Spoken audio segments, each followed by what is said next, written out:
안녕하세요. 손성수 목사입니다. 지난 한 주 평안하셨나요? 오늘도 일터교회 이야기를 통해서 함께 은혜 나누기 원합니다.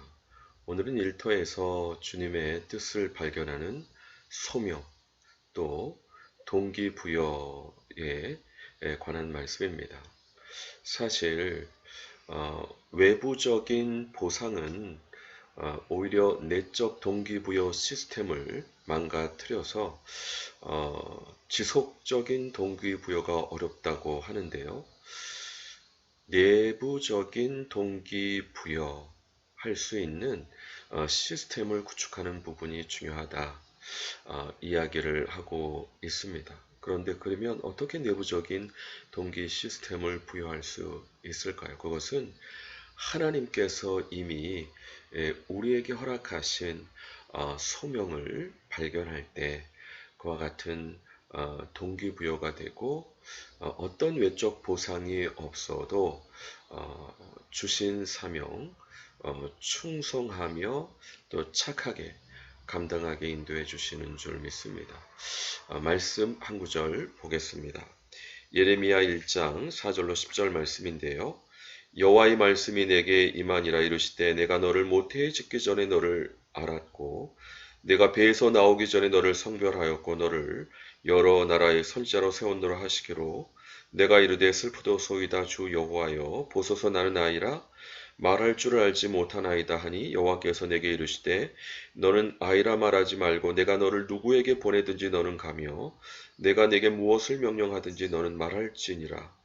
너는 그들 때문에 두려워하지 말라. 내가 너와 함께하여 너를 구원하리라. 나 여호와의 말이니라 하시고 여호와께서 그의 손을 내밀어 내 입에 대시며 여호와께서 내게 이르시되 보라 내가 내 말을 내 입에 두었노라. 보라 내가 오늘 너를 여러 나라와 여러 왕국 위에 세워 내가 그것들을 뽑고 파괴하며 파멸하고 넘어뜨리며 건설하고 심게 하였느니라 하시니라.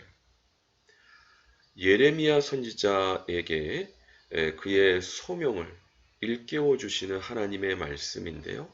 말씀을 보시게 되면 어머니의 뱃속의 전부터 하나님께서 계획하시고 예정하시고 섭리하셔서 예레미야로 어머니의 뱃속에서 태어나게 하시고 또 그 경험을 섭리하시고 인도해 주셨던 것을 볼 수 있습니다.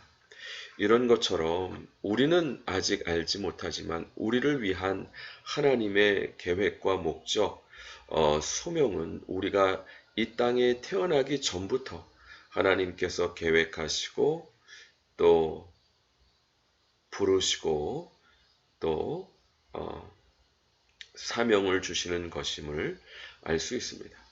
폴 스티븐슨 교수님은 자신의 소명을 발견하기 위해서 도움이 될 수 있는 8가지 요소에 대해서 이야기를 했습니다. 첫 번째 요소는 바로 동기부여와 열정 부분입니다. 태어나서부터 어떤 부분에 동기부여가 되고 어떤 부분에 열정이 있는지. 사실 제 경우를 보게 되면 저에게는 글로벌 리더로 세우는 부분에 열정이 있습니다. 저는 되게 K-팝 좋아하는데요. 곰곰이 왜 제가 K-팝을 좋아할까 생각해 보니까 K-팝 스타들이 세계 열방에 나가가지고 공연을 하는데 세계 열방 사람들이 열광하는 모습을 보고 글로벌 리더로 세우는 부분이 저에게 동기부여 주는구나 깨달을 수 있었습니다. 이것이 저의 소명과 부르심과 연관이 되어 있고 뿐만 아니라 그 열정의 영역은 잠재력을 개발하는 코칭과 열정의 대상은 청소년. 그래서 청소년들을 글로벌 리더로 코칭으로 세우는 부분이 저의 사명과 연관되어 있다는 것을 알 수 있습니다. 두 번째는 재능과 은사 부분입니다.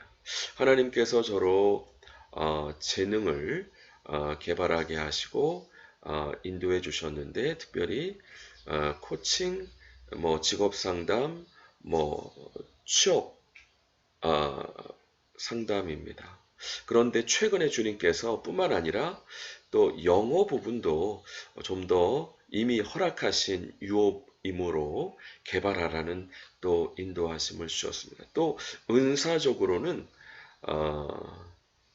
어떤 예언적 교사로서 주님께서 은사를 주셨던 것으로 정리할 수 있었고요. 또 성격은 이제 디스크로 따지게 되면 이제 안정형이고 또 MBTI로 따지면 ISFJ입니다. 용감한 수호자입니다. 하나님께서 우리에게 예수님 믿고 구원받게 하셨음에도 불구하고 이 성격, 원래 허락하신 성격도 하나님의 일반 은총 차원에서 귀하게 쓰시는 것 같습니다.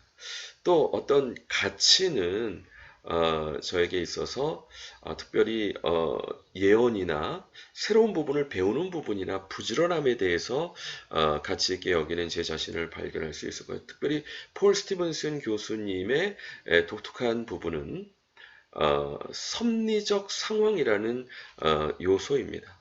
내 인생의 경험을 돌이켜 볼 때 하나님께서 섭리적으로 역사해 주셔서 헌신하게 하시는 부분이 있다는 겁니다.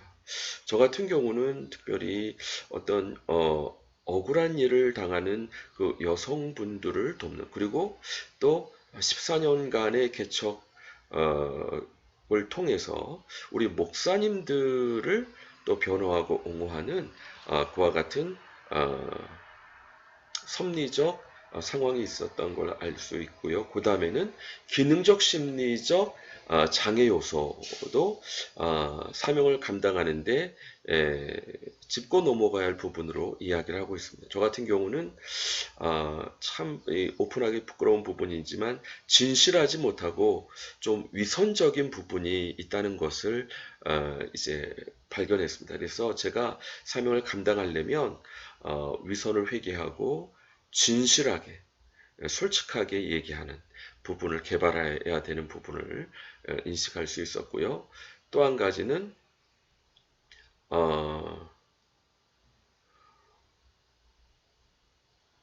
자기 주장을 잘 하지 못하는, 그래서 사명을 감당하려면 자기 주장을 바로 하는 부분. 그 다음에 이제 하나님의 직접적인 인도하심인데, 그래서 뭐 7개 일터교회를 강남에 개척해라. 또 목사님들을 이렇게 사회 영역으로 또 파송해라. 또 손사장, 사이드 컴퍼니 청소년. 그래서 한번 정리하는 의미로 한번 저의 어떤 비전을 정리를 해보자면, 청소년들을 글로벌 리더로 세우도록 코칭하기 위해서 영어로 우리 아이들을 모을 뿐만 아니라 예언적 교사로 그들을 지도하고 서포트하는 것이 저의 어떤 소명 중에 하나로 볼 수 있겠고요. 또 우리 여성들과 목사님들을 변호하고 옹호하고